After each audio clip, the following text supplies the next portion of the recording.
Hey guys, Romie here. So please like, comment, subscribe. This is the haves and the have-nots. Yes, I put this out before the new edition stuff because I figured with all the commercials going on over there, let me go and get this HAHN out of the way, and then we could go to the next thing. So Veronica is still on her mess. This is season 5, episode 4, A Mother's Wisdom. Veronica has the gun. She has the gun, and now it's time for her to go and play because David's trying to convince her, put down the gun, put down the gun. Catherine's like, you know what, you should put down the gun, but knowing you, why don't you just go and fire it anyway? Why don't you just go and fire it? That's not what she's saying, but she's personally trying to antagonize Veronica. The whole time David's trying to calm her down. Veronica says, you know what? Get on your knees. Stand up. Go into your toes. Put your hands in the air. Oh my gosh! If this is what it took to have you obedient for once, obedient, like what? Obedient for once in our relationship, in our marriage, in our union, then I should have done this years ago. You know what? I'm tired of you. I'm tired of her. You think I did this? I told you I didn't do it. You believe in her, even though she's the crazy one. You never believe me. You always focus on your other concubines. I'm thinking, David didn't have any concubines. Yes, he did cheat on you with Maggie, but you killed her. So I feel like that's even Steven at that point. I feel like that's even Steven at that point. She tells David on his knees, just like, look, I kept telling you I didn't do this. You kept leaving her. Because she did, David. She did. I'm thinking, Veronica. Veronica, are you going to shoot Catherine already or what? Because Catherine is crazy. She's talking about how Veronica is certifiable. Yes, we see it. It's like, ooh, Veronica, you have one of your episodes right now. I'm thinking, Catherine, are you? Because that gun is waving in David's face, and you just have this look of, go and shoot your husband. I have the video camera recording. Go and shoot your husband. I got you. This camera's all over this piece. I got you. Do it. Do it. Do it. Do it. Veronica says, you know what? I'm such a good attorney. I can go and say you and Catherine in your little fit of passion decided that you were going to cheat on me with her and that, what was it, Jennifer found out and as a result you all tried to off each other. I mean, it'll be so easy. I'll get off scot-free. It'll be... Maybe that's the route I should go instead. Maybe that's the route I should go instead. Or I could... No, possibly I could let you go. I'm not really sure. Ring, ring, ring. What is that? Oh, that's my phone. Oh, well, let's see who it is. Oh, here's a little whore. Here's a little whore. Hello, hello. Yes, and who is this? Who is this? I asked first. This is Dave. Well, anyway, this is David's wife. Who is this? Oh, this is Erica. And who is Erica? Oh yeah, I'm calling in reference to being a reporter, and I wanted to get a scoop from David regarding his meeting with the future senator who will most likely become the president. Oh! Okay. Yes, and what did you want to ask? Well, I just wanted to get some details on what their conversation was and what's been going on. So you deemed it appropriate to call my husband your husband? Oh, that's interesting because I also heard reports that you two were separating, getting a divorce. Oh yes, those were false. We were actually happily together. Oh, Erica the whole time thinking, I don't really care what the case is because I'm still going to do what I do. But, dang, I thought David was a different type of dude. So I'm a little surprised even though this is supposed to be a con. I'm not catching feels over here, am I? But anyway, let's stay back to the story. Well, by the way, do you have a comment on the president? How about this? Why don't you call my husband on an appropriate line, and then you can go and get his response, because his personal cell phone number is not appropriate. And I thank you. Erica's just like, oh, okay, bye. Okay, bye. Now, David, one of your little harlots just called me. She tried her best, but, you know, it was pitiful at best. At best, it was pitiful. It was pure trash at worst. So, with that being said, I don't believe her. I can't believe you went and chose another. I'm thinking, he's divorcing you. He can definitely do whatever he wants. But again, this is Sorry, this is Veronica we're talking about. And okay.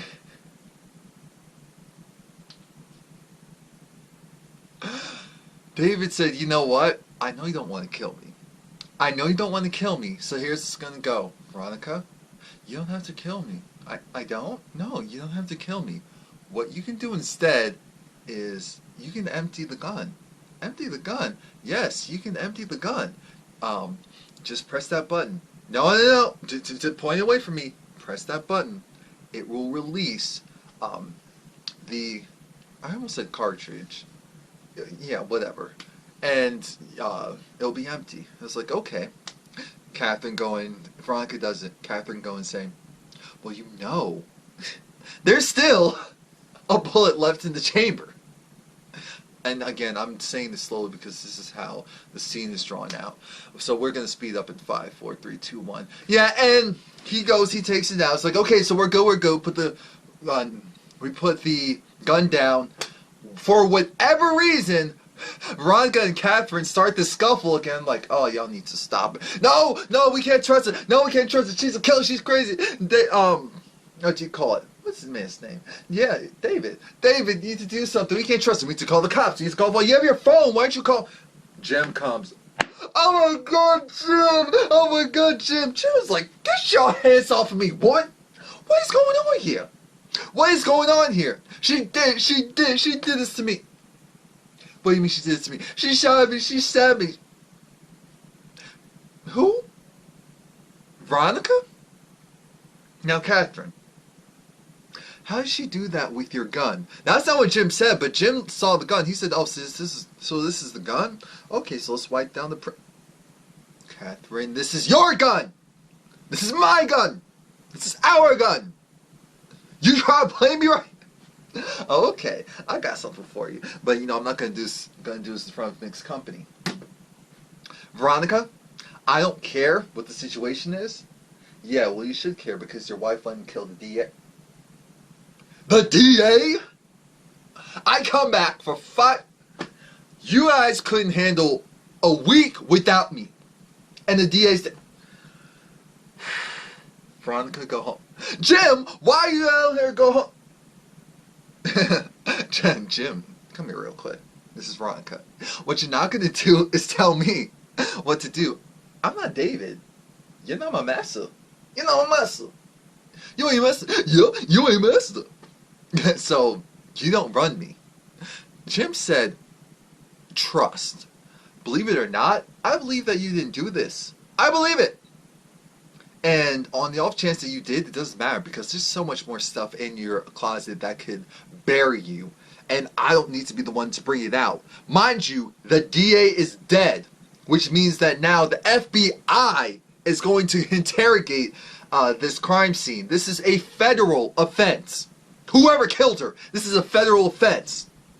And so, now you want me to go and just pretend like, oh, everything's gonna be cool, I have to treat you guys with respect. No, you handle this like bums, you handle this like punks, you handle this like chumps. Now I have to go and clean this up. And when I say I mean I have to go and yell at David and tell him to do it. So why don't you go and leave? David's trying to stop Veronica. Jim said, what are you doing? Clearly, her being here isn't helping the situation. Let her go. Let her go, David. You do not have a voice. I'm thinking, does Jim have something on David? Because at this point, it's starting to feel like there's no reason why David's doing all this unless Jim has something on him. I could be wrong, but usually I'm not. I don't know if maybe it's all the dirt that David has done. I know David's a loyal friend, but this takes loyalty to another level. Like, why are you just doing whatever Jim wants you to do? Like, even I'm irritated. Catherine's talking about how, oh, so why'd you let her go? She did. Now, Catherine, you and I know that's some BS. I just convinced David to go and, David, hold on. David, can you fix this? Can you fix this? Can you handle this? This is such, oh, Jesus, this is such a big mess. I know that. That's why I'm putting it in your hands. Can you fix it? Can you get rid of it? Can you do something about it? Can you be useful? Can you do that for me? David? Yes, I can do it. David, this is where you take out your baseball bat. This is where you take the gun and you pistol whip Jim. Because I don't care that Jim's come back. Jim needs to be pistol whipped real quick. And Jim tells Catherine, we need to go and clean this up. Because this cleanup needs to be legendary. We need to stage this and make it seem like something crazy happened. Because she's dead. People are going to know that she's missing. This isn't some prostitute or hooker that unfortunately doesn't have family and so no one will know that she's gone. This isn't a situation like that. We've cleaned up stuff like that before, but not this, not on this level. Of course, Hannah is packing up all this stuff and leaving. Hannah wants Benny to come as well. Benny says no. Nope, I'm still waiting for Candice, still waiting for Candice. I'm thinking, Lord Jesus, this isn't BS. He's really going to wait there until they come and tell me he has to leave, and he's still not going to leave. We already see this coming. Hannah says, all right. So she packs up her BMW. She packs up her BMW. I'm saying it one more time. She packs up her BMW, puts Quincy Jr. in there. I'm thinking the car is paid off. I understand. The car is paid off. And the car is brand new. Or if not brand new, maybe a couple of years old. She could easily sell that for over $30,000. Lord, and if it's fully... She could easily sell that for possibly over $40,000. Even you... Or take out a loan on the car to... I'm thinking... Look at Hannah. Hannah! You have an expensive BMW that's paid up. And you're just going to use it to drive around. You're going to pull up in that motel. It's not even a Motel 6. It's like a Motel 5.5. In that car and say you only have money for the week and then you'll figure it out after. Okay. If this is how logic is being dictated on this show, Wyatt shows Jeffrey his new place. It's a huge open loft. I'm thinking, oh, this is beautiful, but this is, where is it? Either in Atlanta or whatever. Somewhere down south, so they have the space. That's all that means. They have the space to go and do that. He probably didn't have to spend a huge fortune on it to get something of that size. He probably got, like, if this was New York, like a very small loft. Apartment.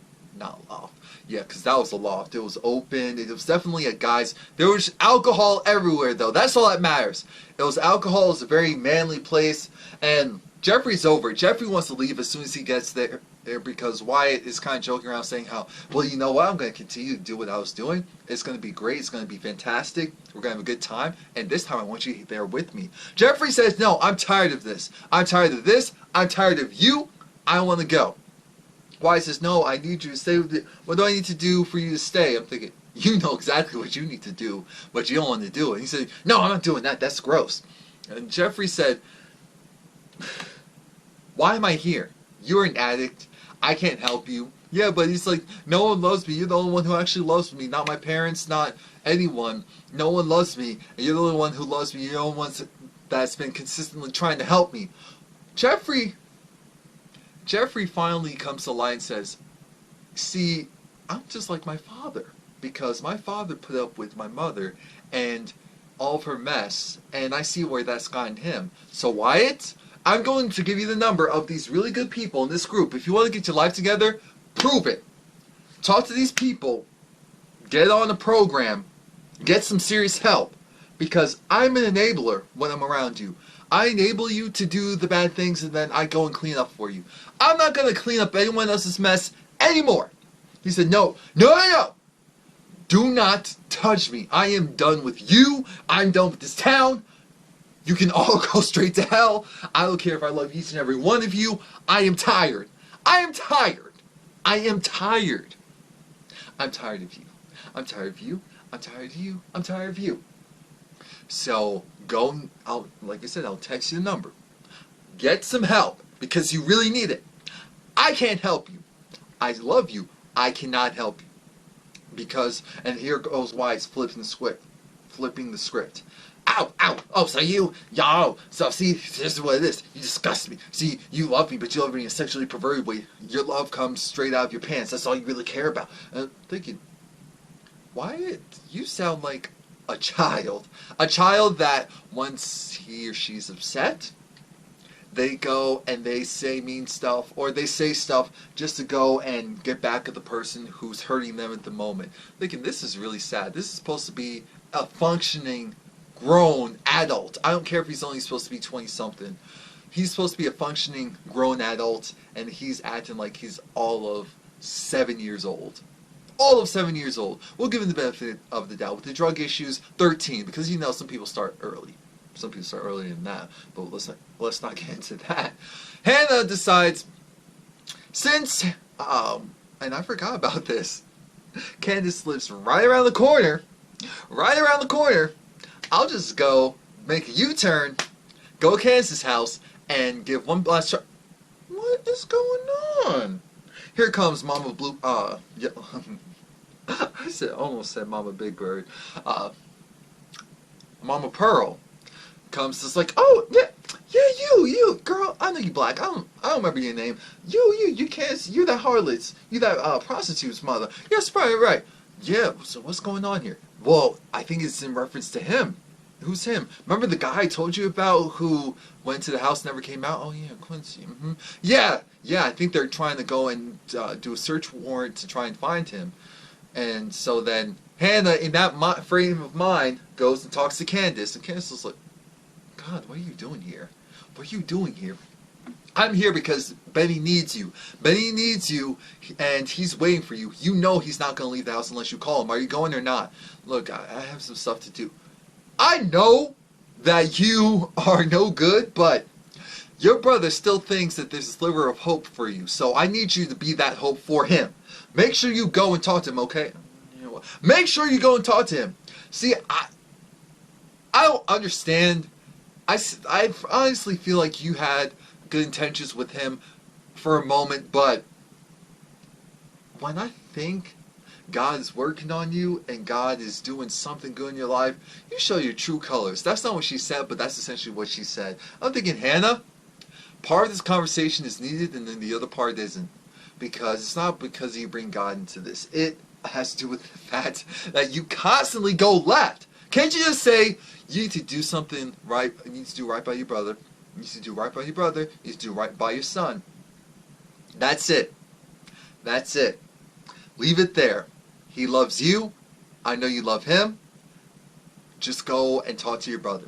That's all you need to say. You didn't have to go into this whole dialogue of, oh, and you just always find a way to do this, do that. I'm like, Hannah, why don't you find a way to be quiet? And Veronica comes home, and she goes back into, all right, I'm plotting. Veronica talks to Melissa, because Melissa's like, oh, hey, oh, wait, what's wrong with you? Oh, I got mugged. This neighborhood is just so unsafe. Melissa clearly doesn't care about Veronica because she didn't pry any further into it. So it's like, okay, if you say so, but, oh yeah, and I apologize for not being there at your engagement party. Oh, that's okay. I'm sorry I didn't get a chance to meet your parents. Oh, that's okay. You're kind of blackmailing all of us and holding us hostage, so that really is okay. Where's Jeffrey? Oh, he's not here. Where is he? I don't know where he is. Oh, okay. Are you sure you're okay? Oh, yes, I am fine. And Melissa, yeah, again, I'm so sorry about not making your thing. I was like, oh, it's alright. I'm thinking, Melissa, you really don't care about her because you did not try to pry, because Veronica looked bad. Her arms, like, soaked in blood. Her hair was tousled. There were runs in her stockings. She goes upstairs and calls Jeffrey to see where he is, and I was surprised. He picked up right away. He said, what? She said, what? Is there any way to talk to your mother? What? What? I'm thinking, oh, that sounds exactly like Candice. That didn't sound like Jeffrey, that sounded like Candice. Here's how this goes. No. Here's how this goes. I know that you called the police. No, I didn't. Why would I do that? I don't know, but I know that you did it. Well, what if an off chance that I didn't? I know that you did it, so it doesn't matter if you did it or didn't, because I know that you did it. Okay, Jeffrey, let's just say that I did it, or whatever, but I can go and help you. How? go and meet me at the hotel in 30 minutes, the Artisan Hotel. 30 minutes. Why? Because it's either you stay in the same situation that you're in or not. You know what? That's fine. Oh, so do you want to go to jail? Well, as long as we both go together, I'm good. Jeffrey, let's get one thing clear. I know that you're a little girl, a little sissy and all, but at the end of the day, you are woman enough or man enough to be on the same side of the jail that I'd be on. I said, Veronica, I can't do it. See, the way how she delivers the lines, even though I know it's messed up, I can't help but laugh because I'm like, damn, you are evil, but you are still funny to me. You are evil, but you are still funny to me. Now, back at the house, Candice is waiting. She's waiting, and Justin's diversion didn't last long. They did the forensics, and no, it was marker. It wasn't blood, but the officer said, good eye, good eye. They're like, okay, let's cover the tub back up. They cover it back up, and that's where they see, the officer asked Justin, what is this? Oh, it's, Candice said that she just did some gardening recently. So you're telling me that aside from you, which I already think you're competent now, officially, no one else thought that this was an issue? No one. No one. No one. No one. No, no, no, no, no one. Oh, okay. Okay, no one knows. Okay, everyone, get shovels. You, get shovels for everyone, because we're going to go and dig this up. We're digging this up. We're digging it up right now.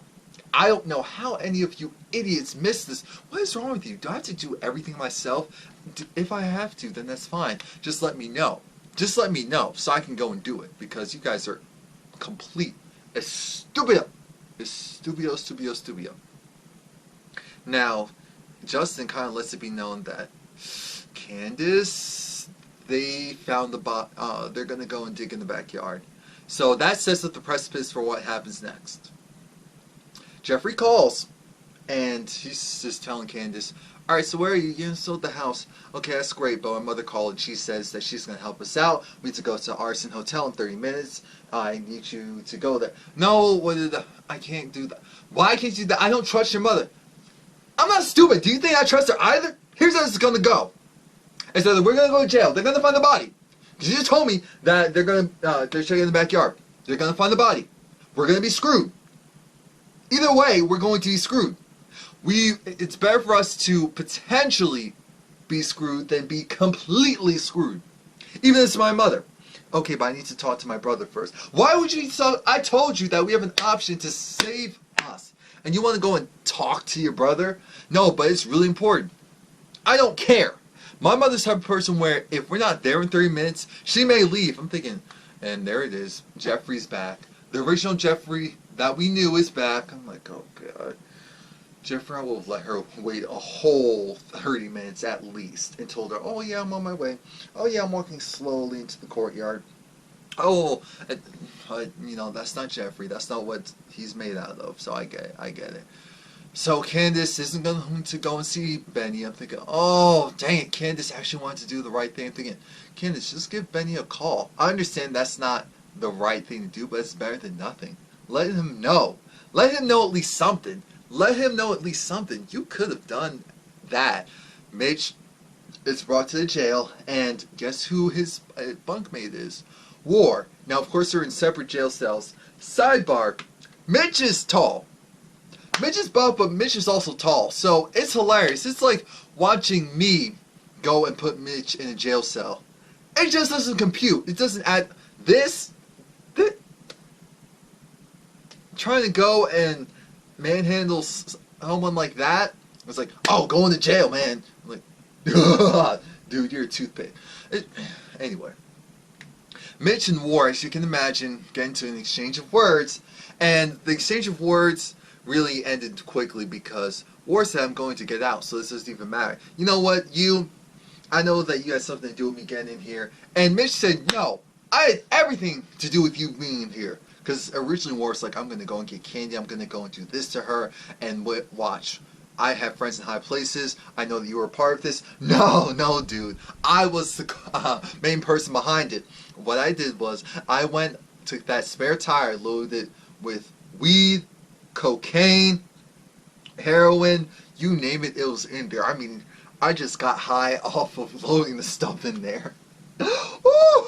You getting put in jail was icing on the cake. So, oh, so it was you. Yeah, it was me. I did it. I did it. And there's nothing you can do about it. You're not getting out of here. Oh, that's what you think. I have friends in high places. Oh, so what? Are we going to go to war? Oh, you trying to make fun of me? Oh, yeah, and what if I am? Well, guess what? I'm going to go to Candice's house. I'm going to kill her. I'm going to slash her throat. I'm going to do everything. And then I'm going to come for you. I'm going to come for you, and there's nothing you can do. Yo, you're not getting out of here. Warren, you're out. Wait, what? He's out. Oh, what? I'll see you soon. Thinking, thankfully, War can't do anything yet because Candice just lost her house, and not only did she lose her house, but he doesn't know where she is. So that's the only thing that's saving her right now. Mitch really messed up. Mitch was like, I need to make a call. I need to make a call. Buddy, you're not making any calls right now. Hannah circled back around the block to talk to Benny, and she just wanted Benny to know, Benny, your sister's not coming. Yes, she is. She's not coming. Yes, she is. All right, Benny, I'm going to distract you. See, your father, he was actually a good... I'm thinking, wait, what? What type of story time is this? Your father, he was actually a good man. He treated me well. He helped me and your sister out, set us up in a beautiful apartment. It was all going well until I found out he was married. And how I found out, I was 8 months pregnant. His wife came and said, you need to leave. He told me, you need to go, because his wife found out, and he kicked me and your sister out. And you, technically, because, like I said, Hannah was 8 months pregnant. And I had the world. She had a man that loved her. She had everything, and it was taken away from her, and she had to cling on to her kids, and she said, you know what, I took my bags, I couldn't go back to my mother because pregnant, and also slept with a married man. Oh no, couldn't do any of that. So I had to make it on my own. I had to find my way so we can do it again. That is my story of how, regardless of where you are in life, you can build, and you can build. And this is where Ben was saying, you know what? I can't believe my sister did. I can't believe she did. I can't believe she did this. She's just evil. She's mad. You know, I'm starting to see where you're coming from. And that's hurting me and that's upsetting me. And I'll flip the script. Said, now hold up. I know it's just bad mouthing your sister like 2 seconds ago / all of her life, but I don't think she intentionally did this. No, you're wrong. You know, why would she intentionally hurt you? She knows that you love her and she loves you. I see it, regardless of how I feel about her. I think she's actually okay. And I thought, wait a minute. When did the tables turn from Hannah just in one breath saying, well, you know, your sister is crazy, she's convoluted, there's just something really mentally wrong with her, to, you know what, maybe she's not such a bad person. Well, no. You know, if she just made different choices, I mean, she has so many talents. If she just made different choices, she could have such a different life, you know. And Benny said, no, I don't care. I don't care. I don't want to hear all this right now, because Hannah, of course, also starts to talk about God and about the path that's already set out for you. And because Hannah's just trying to let him know that there's a path set out. Your sister chose the wrong path. Until she gets on the right path, things won't go a certain way. Perfectly fine. And when Hannah was defending Candice, we were like, that's all that we wanted. That's all that we ever wanted. Can't you just talk to her like that? A little bit more? A little bit more? Now, while Hannah's trying to do that, the guys come and say, you need to leave the house. You need to leave the property. Benny's over it. He's really over it. He doesn't want to leave. Hannah's like, okay, just no, okay, Benny, we just have to go. Just give us a moment, Benny, we have to go. As we know, this is Benny we're talking about. So they had to go, lift him out of there, and Benny is trying to choke one of them out. There's 3 of them, so they're all just, one trying to yank him by his pants, the other one's trying to restrain his arms. They go, I believe they are able to cuff him, and they throw him in the back seat. Well, they tried, and he was kicking and screaming, like, oh, you have poor Quincy Jr. looking at this like all the people who actually are nice to me and care about me and love me, they're going away. I can never have anything good. I'm like, oh, poor Quincy Jr., give the boy a hug. Anyway, that's pretty much it. Please like, comment, subscribe. He's not going to stay in jail for long if he was actually taken to jail, but no, we'll see.